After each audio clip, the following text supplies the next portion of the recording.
সপ্তাহের ব্যবধানে নাটোরের খুচরা বাজারে আমের দাম বেড়েছে প্রায় দ্বিগুণ। এতে বাগান মালিকদের মুখে হাসি ফুটলেও হতাশ সাধারণ ক্রেতা। বিক্রেতারা বলছেন, মৌসুমের শেষ দিকে সরবরাহ কমে যাওয়ার প্রভাব পড়েছে বাজারে, আর দাম বৃদ্ধিতে ক্রেতার ভিড় কমেছে বাজারে। আম উৎপাদনের অন্যতম জেলা নাটোরের বাজারগুলো এখন মিষ্টি ঘ্রাণে ভরপুর।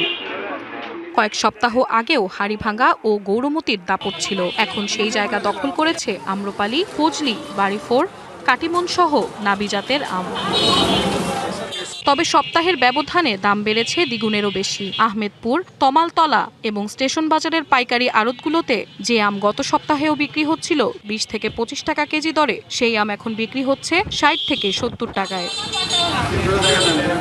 মৌসুম শেষ হয়ে আসায় হাড়িভাঙ্গা ও গৌরমতি আমের দাম সাধারণ ক্রেতাদের নাগালের বাইরে। এসব আম বিক্রি হচ্ছে 120 থেকে 150 টাকা কেজি দরে।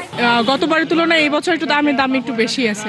40 টাকা কেজি কিনলাম। হ্যাঁ, 1 কেজি আম গতবার থেকে এবার একটু দাম বেশি আছে। বিক্রেতারা বলছেন, মে জুন মাসের তুলনায় সরবরাহ কিছুটা কমে যাওয়ায় প্রভাব পড়েছে দামে, এতে ক্রেতার সংখ্যাও কমে গেছে। এবছর আগের বছরের থেকে ফলন কম, যার কারণে এবার আমের দাম বেশি, কাস্টমারের চাহিদাও কম। এটা বাড়িভর আম বেশি 70 টাকা কেজি।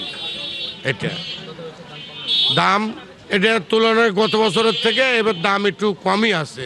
আমের চাহিদাটা একটু কম এবং আপনার আমের কাস্টমারও কম আছে, কিন্তু আমরা খুচরা বিক্রি করতে পারতেছি বেশি দামে, কিনতে হচ্ছে বেশি দামে। দামের ঊর্ধ্বগতিতে চাপের মুখে ক্রেতা, তবে বিক্রেতারা বলছেন সরবরাহ ও চাহিদার ভারসাম্য না এলে দাম কমার সম্ভাবনা কম। DBC news desk.